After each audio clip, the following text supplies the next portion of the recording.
Chapter 14. We have no choice. We have to keep walking till we find a way out, Carrie said, wrapping her arms around herself, trying to warm herself from the cool dampness of the passageway. We'll find it eventually. Who blocked the dining room door? Who locked us in? She wondered. Who could it have been? There's no time to think about that now, she scolded herself. They turned a corner and entered another long branch of the tunnel that sloped sharply up. Have we been here before? Carrie wondered. She couldn't tell. She could feel her panic start to rise, choking her. Her heart was thudding in her chest. She was suddenly aware of every breath she took and had the feeling that if she didn't concentrate on every breath, she would stop breathing. It must be lunchtime, Craig said in the shadowy, shifting light from his flashlight. Martin will be looking for us. Maybe he could deliver our lunch to us here, Eric said. You're not funny, Carrie muttered. Just trying to keep it light, Eric said. As he said this, the tunnel suddenly brightened. 2 narrow slits of daylight appeared in front of them. Yeah, Eric cried. All 4 of them began running toward the bright light. Carrie quickly saw that it was a small hatch doorway.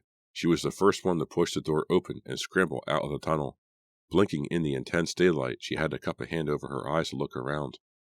We're on the beach, Jan cried happily. I was right. The tunnel opening was dug into one of the steep dunes along the bay beach. The opening faced away at an angle that couldn't be seen by sunbathers on the beach. Doesn't the fresh air smell great? Carrie exclaimed. I was never so happy to see real sunlight, Craig said, stretching luxuriously, turning his face up to the sun.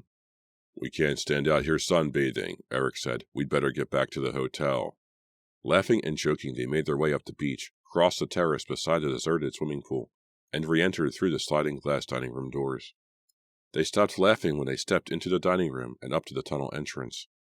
The scaffold. Look, Craig said. They didn't need to have it pointed out to them. The others were all staring at it already. The scaffolding, they saw immediately, had been moved. It had been pushed in front of the doorway. That was why the door wouldn't open.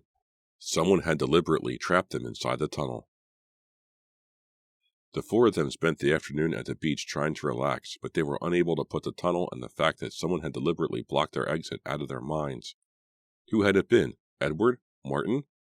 We've got to tell Simon everything at dinner tonight, Carrie said. They all agreed.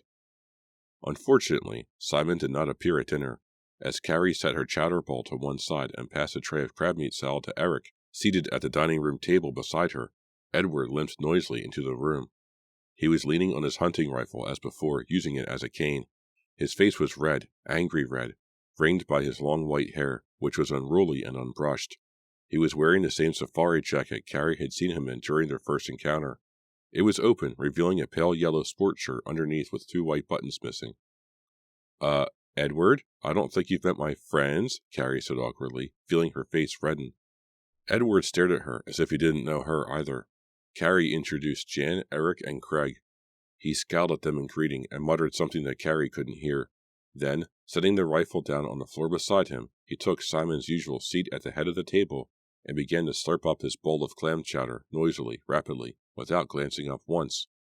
All conversation stopped.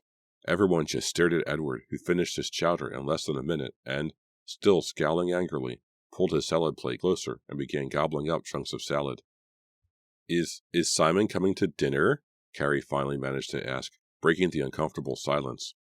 Edward chewed for a while, staring at her the whole time. No, he said finally. Simon isn't here. He shoved another forkful of salad into his mouth. He left the hotel? Carrie asked. Edward nodded and chewed noisily. How can he be such a slob, Carrie thought, while his brother is so neat, so elegant? Edward seemed to be the opposite of Simon in every way. Simon was so outgoing, so jolly, so friendly and warm. Edward seemed cold, angry, depressed. Simon went to the mainland, Eric said in his gruff voice. Provincetown. He grunted something else that Carrie couldn't hear. To check on my aunt? Jan asked eagerly. Edward squinted his one good eye at her, as if seeing her for the first time. Yeah, your aunt. He returned to his dinner. After he finished his salad, Martin served him a plate of roast chicken and mashed potatoes, a different dinner from everyone else's. Edward finished the meal in silence, as did everyone else. It's as if he's brought a chill to the room, Carrie thought. He's not making the tiniest attempt to be friendly or pleasant. He's just totally ignoring us. She breathed a sigh of relief when he abruptly stood up, picked up his hunting rifle, and stalked out without a word. The whole room seemed to brighten, and Carrie found herself laughing for no reason at all, just relief. "He's a load of laughs," Eric said. "Simon said he was depressed," Jan said thoughtfully. "Well, he sure depressed me," Carrie cracked. All four of them started to talk about Edward at once. Craig did a pretty good impression of Edward rapidly slurping his chowder. They were still laughing when Martin appeared from the kitchen, appearing even more unpleasant than usual. "You've got to listen to me," Martin cried in a loud whisper. "There's not much time. Please, you must get out." Get out of the dining room," Eric blurted out.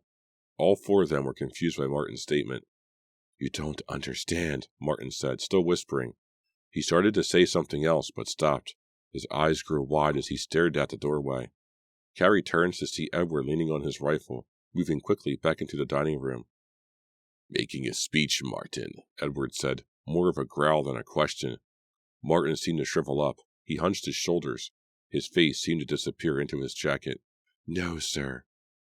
Edward stared at Martin for what seemed an eternity before Martin cast his eyes down to the floor.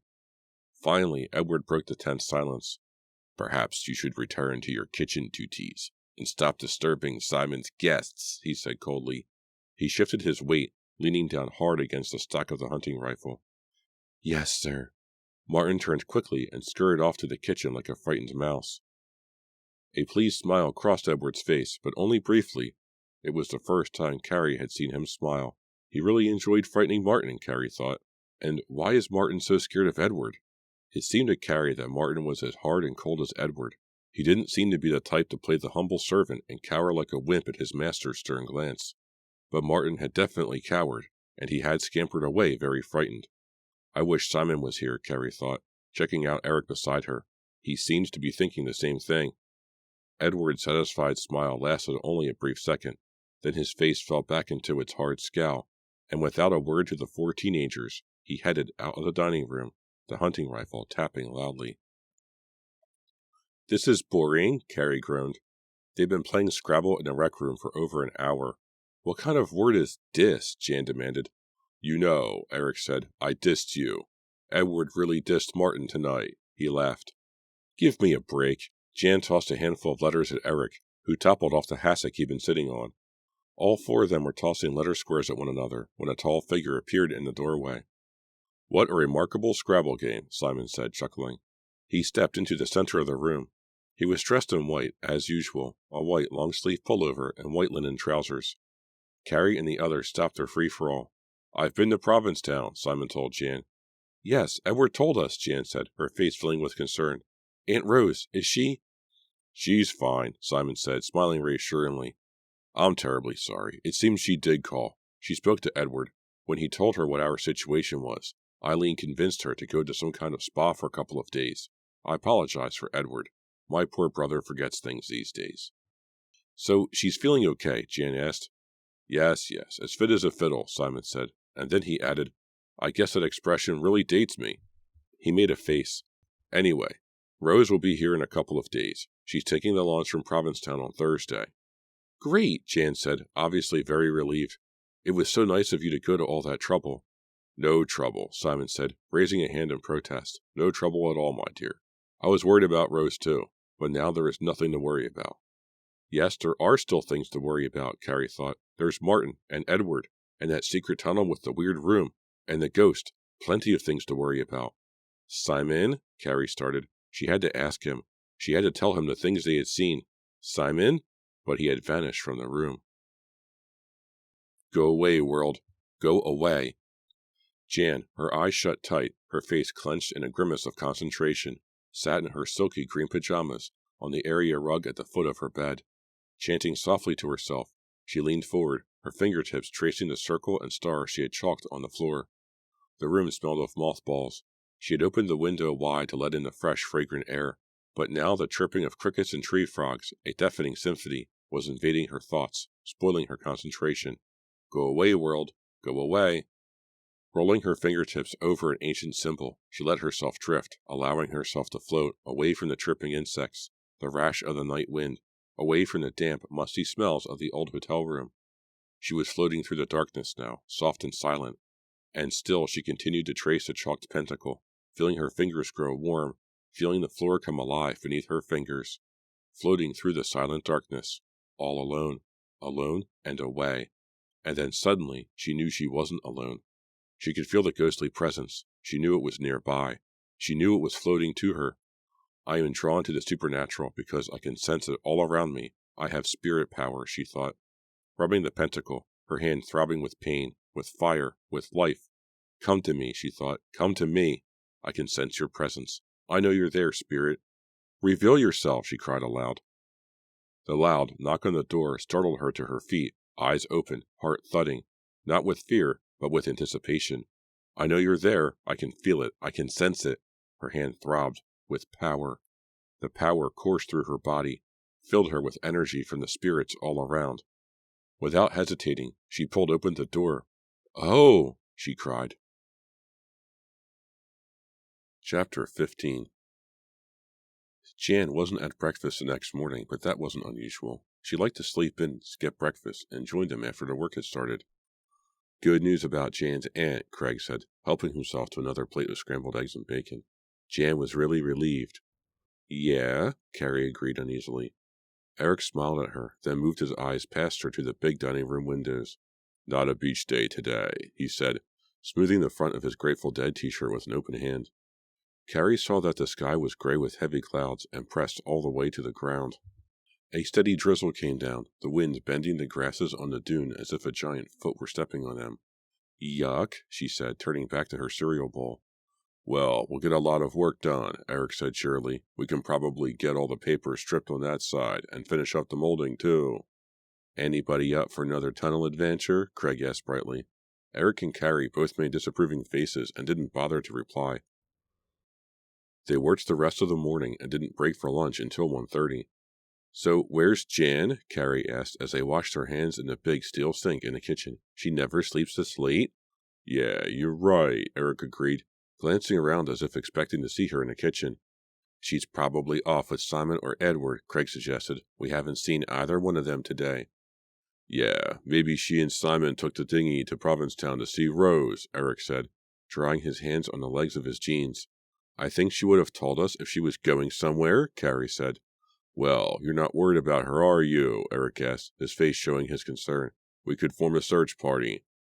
No, I'm not worried, Carrie lied. I'm sure you're right. She's probably off with Simon. Martin, who also hadn't been seen since breakfast, had left cold sandwiches and drinks for them in the refrigerator. They ate quickly in the gray light of the cavernous dining room. It was thundering outside. The dark sky had continued to rumble, even though the steady rain of the morning had momentarily stopped. They worked all afternoon stripping wallpaper. The door to the hidden passageway was completely revealed, but none of the three friends felt the slightest desire to open it or venture back into the twisting dark tunnels. At 4:30, they put down their tools, pushed the scaffolding against the wall, and went upstairs to take showers. Passing Jan's room, Carrie stopped, hesitated at the door, then knocked. Silence. She turned the knob and pushed the door open. All of the lights were on. Jan's bed was unmade. There were clothes tossed on the armchair and across the bed. Nothing unusual, but no sign of Jan. Where are you, Jan? Carrie called aloud. The only reply was a creaking from the hallway, just the old hotel settling. They heard Simon come in the front door as they ate dinner in the dining room, and watched as he passed the doors, walking quickly, not pausing to glance in. Simon, Carrie called. She wanted to ask if he knew where Jan was, but he didn't seem to hear her. He went straight up the stairs to his room. Hey, you know what? I really am worried about Jan, Carrie admitted to Eric and Craig. As if on cue, Martin entered from the kitchen carrying a tray. Where is the dark-haired one? He asked. You haven't seen her? Carrie asked. Martin shook his head. We assumed she was with Simon, Craig said. Did he go to Provincetown or something? Again, Martin shook his head. Simon went to see the workers, to find out when they plan to return. I haven't seen your friend. Martin's words sent a stab of fear to Carrie's chest. Her eyes followed him as he turned and went back to the kitchen. We've got to look for Jan, Carrie said, suddenly cold all over. Should we split up or stay together? Stay together, Eric replied quickly. We'll start upstairs. Where can she be? Craig asked, shaking his head. Maybe the ghost got her, Carrie said. Eric gave her a searching look, then shook his head. It wasn't a ghost who moved the scaffolding against the door, he said heatedly. Eric's right, Craig agreed quickly. It had to be Martin, or Edward. Let's forget about ghosts. Let's just find Jan, Carrie said. They began their search in Jan's room. There were no clues, Carrie realized. All of Jan's things seemed to be there. It was impossible to tell if she had slept in the bed or not. A chalked pentacle had been half rubbed into the floor at the foot of the bed. Carrie saw it first and pointed it out to the boys. If she summoned a ghost and the ghost took her somewhere, Carrie started. Craig and Eric were determined not to talk about ghosts. Are they afraid there just might be a ghost? Carrie wondered, following them out of Jan's room, closing the door softly behind her. They searched in all the rooms along the hallway of the old wing without success. Then they searched the lobby and the adjoining rec room. They looked in the office, which was dark and silent. Carrying flashlights, they ventured onto the terrace. The rain had stopped, but the sky was still blanketed with low clouds. The air was hot and wet, and Carrie felt as if they were walking through a giant steam bath. "Jan, where are you?" she called as they walked past the pool, the water nearly to the top because of all the rain. No sign of her. "This is scary," Carrie said. She grabbed Eric's hand. Despite the steaminess of the night, it was ice cold. "We have to tell Simon she's missing," Eric said. "We can call the Willow Island police," Carrie said, not letting go of Eric's hand. Willow Island was larger, only 10 minutes away by motorboat. "Do you know where Simon's room is?" Craig asked as they headed back toward the hotel, walking quickly, their flashlights pointed at the wet, sandy ground. "I think I can find it," Carrie said, and then she couldn't hold back her fear any longer. "Where can Jan be? I'm so scared," she cried, sounding like a little girl. This was supposed to be a fun summer, but instead we're in this creepy, empty place with ghosts and horrible tunnels and skulls with sticky stuff all over them. I just want to get out of here. Eric put an arm around her shoulders. "We'll find Jan," he said softly. "Simon will know where she is." His words were comforting, but his eyes reflected her fear. "I hope Simon hasn't gone to bed," Craig said. Even cool Craig is scared, Carrie thought, glancing at his troubled face. "It's still early," Carrie said, checking her watch. "It isn't even 8:30. She stopped in front of the door at the top of the stairs. The door was no room number. "This is it?" She raised her hand to knock. A loud cry made her pull her hand away. At first, she thought that Eric had cried out, but she quickly realized that the cry had come from inside the room. All three of them moved closer to the door to listen. Another cry, a man's voice. Someone was yelling. A heated argument was taking place inside. Frightened, Carrie pulled Eric and Craig back a few steps. Simon was yelling at Edward. Edward's voice was gruff in reply. And then the woman shouted out her disapproval of both of them. Carrie gripped Eric's hand tightly. "Did you hear her too?" she whispered. "The woman," Eric asked, his face close to her ear, his hand squeezing hers more tightly. "You're crazy," the woman screamed. "Who are you calling crazy?" Edward replied, his voice filled with menace. "You're both crazy," the woman insisted. "You should be locked up." "I'm warning you," Edward threatened. "Leave her alone," Simon cried, sounding frightened. "Don't defend her. She doesn't need you to defend her," Edward snapped. "You're worthless. Worthless." "You're not frightening us, Edward," the woman insisted. "Hey," Simon shouted suddenly. "Don't do that." Carrie grabbed Eric's arm. Was the argument on the other side of the door turning into a real fight? "I won't stay for the party," the woman was shouting inside the room. "You don't have a choice," Edward shouted back at her, his voice rough, his tone ugly. "You'd better listen to Edward," Carrie heard Simon say. "I've begged him, but to no avail. Edward, if you'd only come to reason." "You'll keep out of this," Edward bellowed at the top of his lungs. "I've already warned you." "Edward, please," the woman cried. "No, don't. Put that down." "Don't be foolish," Simon cried, sounding very alarmed. "Eric, Craig, let's go back to our rooms. I'm really frightened," Carrie whispered, trying to pull them away. "Shh, just a minute," Eric insisted, listening intently to the argument on the other side of the door. "Edward, stop!" the woman screamed. "No, I beg of you," Simon cried, clearly frightened. "I beg of you, as a brother. I beg of you. Please, Edward, don't." "Guys, come on," Carrie pleaded. She heard Simon scream. Then, a second later, she heard the gunshot, deafening even through the heavy wooden door. Then, silence. Chapter 16. Carrie froze, her breath caught in her throat. She didn't realize how hard she was squeezing Eric's hand until he pulled his away in pain. "Let's get out of here," Eric said, his face white in the dim hall light. his eyes wide with fear, but he made no move to leave. Craig's face had gone slack, his mouth hanging open, his breath coming in loud gasps. It was still silent on the other side of Simon's door.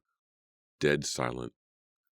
A few seconds later, the door to Simon's room burst open, and Edward staggered out. He gripped the hunting rifle in one hand, holding it out in front of him at arm's length. The rifle was smoking. Edward's one good eye was wide with terror. He was wearing his usual outfit, the safari jacket, a disheveled sport shirt, and wrinkled trousers. His white hair stood out on his head at odd angles. Carrie and the two boys took a step back, then another. Edward seemed to be totally deranged, out of control and dangerous. He stormed out into the hall and slammed against the opposite wall. The three teenagers had stopped to huddle a few doorways down the hall. He stared at them as if not quite believing they were there, bewildered and wild with excitement at the same time. "An accident," he cried, his hoarse voice unnaturally high. "My brother Simon has had a terrible accident." He swung the rifle around. Carrie screamed. For a second it appeared that he was going to fire at her, but he continued swinging it in a wild arc, frenzied. "A terrible accident," he repeated. Carrie heard rapid footsteps coming up the stairs. A few seconds later Martin appeared, wearing a dark robe and leather slippers, his hair tufted wildly about his head. "Edward, what is it?" he demanded. "What's going on?" Edward, lurching unsteadily from side to side, bumping against the hallway walls, uttered a loud cry of despair. "A terrible accident," he told Martin. "Simon has had a terrible accident." Martin's normally stony face seemed to crumble. His mouth dropped open, his gray eyes momentarily glazed over, then grew wide with fright. "Accident." "Call a doctor!" Carrie screamed. "He shot Simon! Call a doctor!" She started to open the bedroom door. "Get out of there!" Martin shrieked. Carrie was so startled by his wild reaction, she stumbled into Eric. "But Simon is hurt in there," Eric protested to Martin. "And there's a woman in there, too. We heard her." "Get away!" Martin cried, moving quickly to block the door. "A terrible, terrible accident," Edward muttered, still staggering, seemingly out of control. "Call a doctor?" Carrie repeated. "How can you just stand there?" "It's too late for a doctor," Edward snarled. He seemed more angry than contrite. "What?" Martin cried, his face crimson in the dim hall light. "It's too late. My brother is dead." "How could you? How could you kill Simon?" Martin shrieked, his voice high and shrill. "I told you it was an accident," Edward snapped. Edward and Martin stared at each other, unblinking, challenging the other to back down. Edward pulled the rifle in closer to his side. Martin shook his head. He took a deep breath. "Edward, you know it wasn't an accident." Edward didn't react. "Admit it, Edward," Martin said angrily. "Admit it. It wasn't an accident. You shot him. Admit it. You shot Simon." This can't be happening, Carrie thought, staring at Edward, waiting for him to react. This can't be happening. Why isn't anyone going into the room? What about Simon? What about the woman? "Admit it," Martin said, more loudly, more firmly. Edward stared back in silence, his eyes wild. "That's enough from you," he said finally. He raised the hunting rifle to his shoulder. He aimed it at Martin. "No! Oh, no!" Carrie screamed. Chapter 17. "Put down the gun," Martin said. His voice was calm, but he was trembling all over. Edward didn't move. The hunting rifle was pointed at Martin's chest, less than 3 feet away. "Put down the gun, Edward." Carrie pressed back against the doorway, huddled against Eric and Craig, too frightened to move. Would Edward shoot? His face was half in shadow now. It looked to her as if he were wearing a mask, one side dark and shadowy and terrifying, the other pale and uncertain and frightened. "Put down the gun. You're not going to shoot me," Martin said. Even though he was trembling, he stood his ground, staring unblinking at Edward's shadowy face, and spoke in low tones. Edward didn't reply. To Carrie, Edward's silence was more frightening than his rage. Was he going to listen to Martin? Was he going to lower the rifle? Or was he going to shoot? Shoot Martin. Shoot them all. Kill them all, as he had Simon.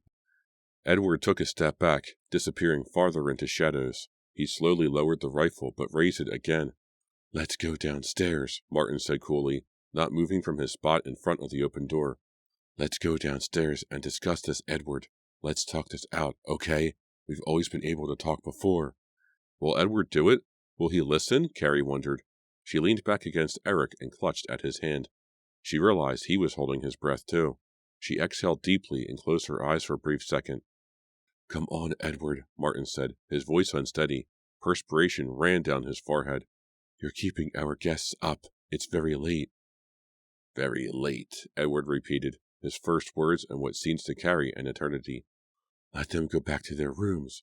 You and I will go downstairs and have a chat." Martin glanced quickly at Carrie and her friends, then returned immediately to Edward. Again, Edward started to lower the rifle, then changed his mind. "None of your tricks," he bellowed. "He's going to shoot now," Carrie thought, squeezing Eric's clammy hand. "He's going to shoot us all now." "No tricks," Martin said, holding out his hands as if to show there was nothing up his sleeves. "Just put down the rifle." Silence. Endless silence. Then Edward lowered the barrel of the rifle to the floor and leaned on the stock. "It was an accident, a terrible accident," he said gruffly, gazing back into the room. "Let's go downstairs and discuss it," Martin said softly. Obviously relieved, he stepped forward and took Edward's arm. "You kids, go to your rooms. Get away from that door. Now, I'll deal with this," he said, and began to lead Edward down the stairs. Carrie sighed loudly and dropped to her knees. "Ow," Eric groaned behind her. "My hand. You squeeze it into mush." "I'm sorry," Carrie managed to say, her heart still pounding. "I didn't realize." The hallway started to spin. She closed her eyes, willing away the dizziness. "We've got to get out of here," Craig said, leaning against the wall. "He's crazy." "What about Simon?" Carrie asked. "Maybe he's alive?" "And what happened to the woman?" Eric added. "Did she just disappear, like a ghost?" "Oh no," Carrie cried, too frightened to think clearly. "Did Edward kill her too?" "Come on, I don't care what Martin said. Let's check it out," Eric said, helping Carrie to her feet. She took a deep breath, and then another. It helped a little. At least the walls had stopped dancing in front of her eyes. Eric led the way into the room, followed by Carrie and Craig, who looked pale and shaken and was swallowing hard. "I've never seen a dead body," he said. "Neither have I," Carrie said, shuddering. The room smelled of death, gunpowder and sweat, and death. The three teenagers found themselves in a large sitting room, furnished in white leather and chrome, not at all the rustic style of the rest of the hotel. A long, sleek couch was flanked by an armchair and a recliner, all modern and white. A low glass coffee table in front of the couch held a silver teapot and several china cups half filled. A white wooden desk had been built into the wall behind the couch. 2 doors against the back wall appeared to lead to other rooms. "It's a suite," Eric said, his eyes ranging around the large room. "Maybe Simon, Edward, and the woman share it." "But where is Simon?" Carrie asked, forcing the room not to spin. She grabbed the back of the white leather couch. It felt cool and smooth in her hands and helped to restore her calm a little. "They must have been in the front room," Eric said. "We heard them arguing there." "Maybe Simon crawled into one of the back rooms," Carrie suggested. "But there's no blood," Craig said, pacing the plush white carpet. "No sign of a struggle. No sign of anything." "Come on, let's check out the other rooms," Eric said, as confused as Carrie and Craig. Without waiting for them, he ran to the door on the left. Carrie reluctantly followed, her throat tightening, dread making her heavy, as if she weighed 1,000 pounds, as if she couldn't take another step. She didn't want to see Simon's corpse. She didn't want to be there. She had a sudden impulse to run out of the room, down the hall, back to the safety of her room, but she didn't want to be alone either. She took a deep breath and forced herself to step through the doorway. It led into a small, cluttered bedroom. A lamp on the bedside table cast yellow light over the room. An unmade bed, the covers wrinkled and bunched together at the foot, stood against one wall. Stacks of books and magazines and old newspapers stretched across another wall. Articles of clothing, all wrinkled and worn, were tossed all over the room. "This must be Edward's room," she thought. "Simon's not in here," Eric said, shaking his head. "Weird." Carrie tried to say something, but no words came out. They hurried back to the sitting room and then tried the door to the right. It led to another, larger bedroom that Craig was already exploring. This room, Carrie saw, was neat and pristine. The bed had been made and was covered with a beautiful antique quilt. "Not in here," Craig said and shrugged. "No Simon, no woman," he said, dropping down onto the edge of the bed. "But that's impossible," Eric cried. "Carrie and I heard them." He stopped in mid-sentence and turned to Carrie, his face filled with confusion. A body can't disappear into thin air, can it?